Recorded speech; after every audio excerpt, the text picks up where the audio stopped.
Hello everyone, welcome to a new video. आज हम इस वीडियो में जानेंगे इंटरनेशनल मॉनेटरी सिस्टम के बारे में। इंटरनेशनल मॉनेटरी सिस्टम एक इम्पॉर्टेंट टॉपिक हो सकता है यूजीसी नेट के बारे के पेपर्स में या कोई भी गवर्नमेंट एग्जाम के लिए, और साथ ही साथ जो लोग एमबीए, बीबीए या इकोनॉमिक्स के सब्जेक्ट से बिलोंग करते हैं उनके लिए इंटरनेशनल मॉनेटरी सिस्टम बहुत ही इंपॉर्टेंट हो सकता है। मगर इसको समझना इतना आसान होता नहीं है, क्योंकि इसके अंदर बहुत सी चीज़ें होती हैं जो कि कई लोग इंक्लूड नहीं करते हैं और आप एक साथ एक जगह नहीं पा सकते हो। बट इस वीडियो के अंदर मैंने एक ही साथ सभी चीज़ें रखी हुई हैं। आपको इसके सारे पार्ट्स के बारे में पता चलेगा कि कौन कौन से नाम हैं जो इसमें इंक्लूडेड भी हैं। ठीक है, चलिए यहाँ से आपको मैं एक सिंपल एक्सप्लेनेशन पहले देता हूँ कि इंटरनेशनल मॉनेटरी सिस्टम कहते किसे हैं। तो इंटरनेशनल मॉनेटरी सिस्टम IMS इसका शॉर्ट फॉर्म है। ये एक बिग सिस्टम की तरह होता है, एक लार्ज ग्रुप की तरह होता है, जो कि कंट्रीज़ जो होती हैं सारी कंट्रीज़ के बीच में रुपए संबंधित और ट्रेड संबंधित यानी बिजनेस संबंधित रूल्स, रेगुलेशंस, पॉलिसीज़ का ब्यौरा तैयार करती है। ठीक है, साथ ही साथ IMS international monetary system in exchange rates पे भी नज़र रखता है, करेंसीज पे भी नज़र रखता है और कई चीज़ों को बाई एंड सेल करता है इंटरनेशनल लेवल पर। ठीक है, ये क्या करता है, ये इकोनॉमी को स्टेबल रखने के लिए मदद करता है सभी कंट्रीज़ के बीच में। अब मैं आपको ऐसे बताना चाहूँगा, यहाँ पे आप आइए। अब यहाँ पे मैं IMS को ब्रीफली समझाता हूँ। Keep an I on exchange rates and global economic indicators. ये एक्सचेंज रेट और ग्लोबल इकोनॉमिक इंडिकेटर्स जैसे कि GDP, GNP पे नज़र रखता है। अभी आप रुके रहिएगा और आपको बहुत अच्छे से भी समझाता हूँ कि IMS को कहना क्या चाहता हूँ मैं। Understanding how currencies fluctuate and impact on global events on the economy.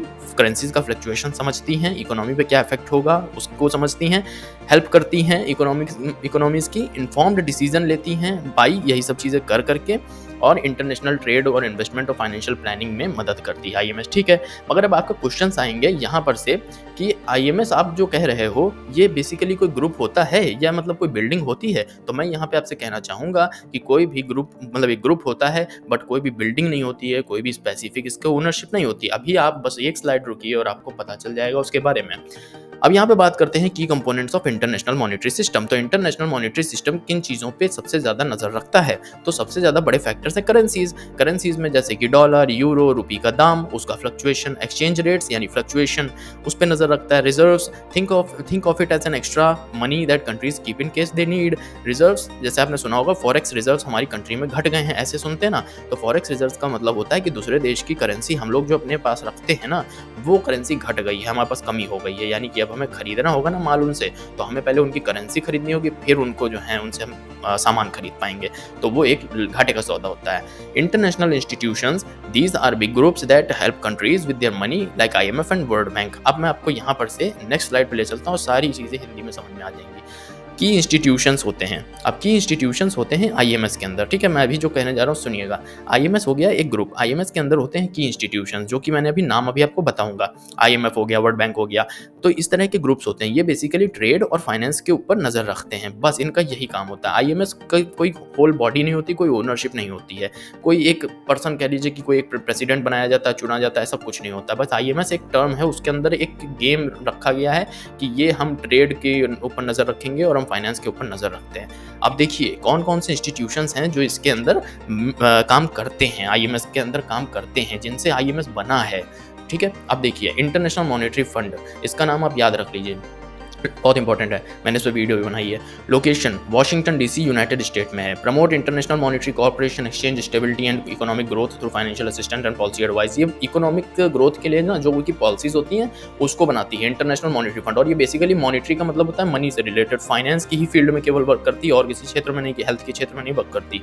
World Bank group Washington DC United States में स्थित है। Provides financial assistant and policy advice to reduce poverty and promote sustainable development. वही करती है कि गरीबी हटाती है और सस्टेनेबल डेवलपमेंट को प्रमोट करती है सभी इकोनॉमीज और सभी कंट्रीज के अंदर। वर्ल्ड बैंक ग्रुप का यह काम होता है। ठीक है, यहाँ पे आते हैं बैंक फॉर इंटरनेशनल सेटलमेंट, एक नाम की चीज़ होती है। तो ये क्या होती है, बेसल स्विट्जरलैंड में इसका लोकेशन है। Acts as a bank for central banks and facilitates international monetary and financial corporation. अब मान लीजिए कि इंडिया जो है ना अमेरिका को कोई जो है प्राइस पे करने जा रहा है, बहुत बड़ी डील होने जा रही है, तो ऐसे में बैंक ऑफ इंटरनेशनल सेटलमेंट जो होती है वो नज़र रखती है, ताकि कहीं ऐसा ना हो कि कोई धोखाधड़ी हो जाए, कहीं अमेरिका के पास रुपया पहुंच भी चुका है मगर वो झूठ बोल दे। तो इसलिए बैंक ऑफ इंटरनेशनल सेटलमेंट्स करवाती है, सारी चीज़ों पर नज़र रखती है।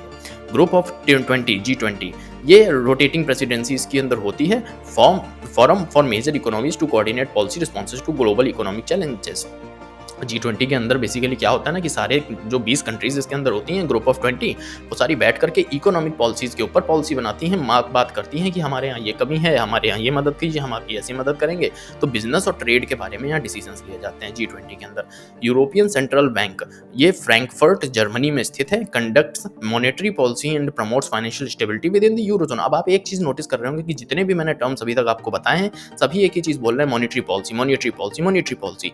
तो ये लोग केवल और केवल ट्रेड और फाइनेंस में ही काम करते हैं, और ये जो IMS एक इंटरनेशनल मॉनेटरी सिस्टम टर्म है ना, उसके अंदर ये सभी लोग आते हैं। तो बस इनका जो ये एक बात करने का तरीका है ना, बस हम उसे इंटरनेशनल मॉनेटरी सिस्टम बोलते हैं कि ट्रेड एंड फाइनेंस का जो वर्क हो रहा होता है देशों के बीच में, ठीक है। फेडरल रिजर्व सिस्टम, फेड बहुत इंपॉर्टेंट चीज़ है, ये अमेरिका की सेंट्रल बैंक होती है। Washington DC United states conducts monetary policy बनाती है, मनी से related supervisors and regulates banks. अब ये क्या करती है कि जैसे अपने यहाँ की RBI होती है ना, तो वैसे ही ये लोग भी जो है अमेरिका के RBI है, और ये क्या करती है, पॉलिसीज बनाती है, रेपो रेट्स बढ़ाती घटाती, इंटरेस्ट रेट घटाती है बढ़ाती है, ठीक है। International finance corporation Washington DC United state promotes private sector development, ये केवल प्राइवेट सेक्टर डेवलपमेंट को प्रमोट करती है इन डेवलपिंग कंट्रीज जैसे इंडिया में, ठीक है। ये लोग क्या करते हैं, इन्वेस्टमेंट करते हैं, देखो नीचे लिखा भी है, through investment and advisory service. Advice करते हैं कि आप अपने ऑफिसेस बढ़ाइए, आप अपने इस मार्केट में पोजीशन बनाइए, हम इन्वेस्ट करेंगे, इन्वेस्ट करते हैं, ये लोग इन्वेस्टमेंट देते हैं ताकि प्राइवेट सेक्टर मजबूत बने, इनको फायदा हो, और साथ ही साथ में दूसरी कंट्री की जो इकोनॉमी है वो भी स्टेबल हो जाए।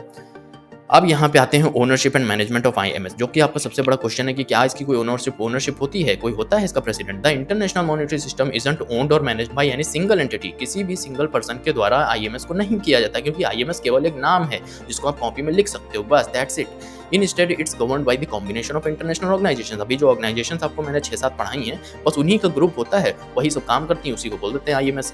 एग्रीमेंट्स बनाती हैं, मार्केट को फोर्स करती हैं, involving institutions like IMF, world bank, central bank and market participants. बस सिंपल सी बात है, ठीक है। नेक्स्ट स्लाइड पे चलते हैं। चैलेंजेस एंड इश्यूज़ क्या क्या आते हैं IMS के अंदर, IMS कैसे वर्क नहीं कर सकती है। तो IMS वर्क करती है, और जब इनको दिक्कतें कहाँ पे आती हैं, दिक्कतें तब आती हैं जब करेंसी की क्राइसिस हो जाती है। When a countries more money suddenly loses value causing big problem. जैसे कि आप जानते हो कि इस समय पे इंडिया का जो रुपी है वो डॉलर के मुकाबले दिन पर दिन गिरता जा रहा है, उसका दाम, तो वो महंगा होता जा रहा है, ठीक है।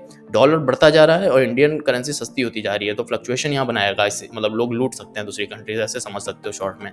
तो चैलेंजेस एंड इशूज़ ये होते हैं। Trade imbalance, sometimes countries buy more stuff from other countries than they sell which can mess with their money. अब समझो यहाँ पे क्या बोल रहा है। ट्रेड इम्बैलेंस का सीधा सीधा मतलब होता है ट्रेड डेफिसिट। ट्रेड डेफिसिट का मतलब होता है इम्पोर्ट या एक्सपोर्ट। इम्पोर्ट या एक्सपोर्ट का मतलब क्या हुआ कि कोई कंट्री है जैसे इंडिया है, वो अगर एक्सपोर्ट ज़्यादा कर रही है और इम्पोर्ट कम कर रही है तो हमारी इकोनॉमी मजबूत होगी। लेकिन अगर हम इम्पोर्ट ज़्यादा कर रहे हैं बट एक्सपोर्ट जीरो कर रहे हैं, तो ऐसे में क्या होगा कि हमारा सारा पैसा दूसरी कंट्री में चला जाएगा, मगर हमारी कंट्री में कोई पैसा नहीं आएगा, ठीक है, क्योंकि हम एक्सपोर्ट कुछ नहीं कर रहे हैं, यानी कि हम बेच कुछ नहीं रहे हैं, बल्कि बस खरीदते जा रहे हैं। तो वही है ना कि सैलरी आमदनी 98 और खर्चा रुपया। Policy coordination, it's hard for countries to agree on how to handle their money together. Policy की कोऑर्डिनेशन करता है। Financial crisis, big money problems, अगर कोई बैंक बस्ट हो जाता है, कोई बैंक फ्लॉप कर जाता है अचानक से, या बैंक जो है चोक कर जाता है, ठीक है, उसके इंटरेस्ट, उससे लोन ले लिया मिडिल क्लास ने, लेकिन उसको पे नहीं किया, तो फाइनेंशियल क्राइसिस आ जाती है, जैसे श्रीलंका पाकिस्तान में हुआ था। Technology and innovation, new take can make them better और वर्स। बेसिकली न्यू टेक्नोलॉजी जो होती है वो बेटर या वर्स का काम कर सकती है। देखो, worse for money like digital currencies. हाँ, टेक्नोलॉजी एंड इनोवेशन में क्या होता है कि डिजिटल करेंसी जैसे कि बिटकॉइन हो गया, तो ये क्या करती है कि इसमें कोई गवर्नमेंट के पास में इसका ब्यौरा नहीं होता है, प्रॉपर ब्यौरा नहीं होता है। तो उसमें होता क्या है कि कई लोग अपने बीच में जो डीलिंग करते हैं वो करेंसी से हट करके बिटकॉइन में कर लेते हैं, तो उसकी वजह से बहुत बड़ी बड़ी डील्स का कोई भी ब्यौरा नहीं हो पाता है गवर्नमेंट के पास में। तो ये भी एक चैलेंज होता है IMS का, इंटरनेशनल मॉनेटरी सिस्टम का, कि यार इन लोगों ने अपने बीच में डील कर ली है मगर हमको कुछ पता नहीं चला, ठीक है। तो यहीं तक थी ये वीडियो। आई थिंक आपकी मदद हो पाई होगी इंटरनेशनल मॉनेटरी सिस्टम को समझने के लिए। काफ़ी मेहनत की है मैंने, तो काफ़ी मेहनत करने की वजह से आप मेरी वीडियो को लाइक कीजिए और प्लीज़ चैनल को सब्सक्राइब कीजिए। जल्द से जल्द मुझे ग्रोथ दिलाइए ताकि मैं और वीडियोस इसी टाइप की ला सकूं और अपनी नॉलेज आप सभी के साथ में शेयर कर सकूं। आपका बस यही काम बनता है कि आप वीडियोज़ को देखें, पढ़ें और साथ ही साथ में वीडियो को लाइक करके ही जाएँ, सब्सक्राइब बेल तो ज़रूर बजाएँ, क्योंकि मैं ऐसी ही वीडियोज़ एनिमेशन भरी लेके आऊँगा। See you soon in the next video.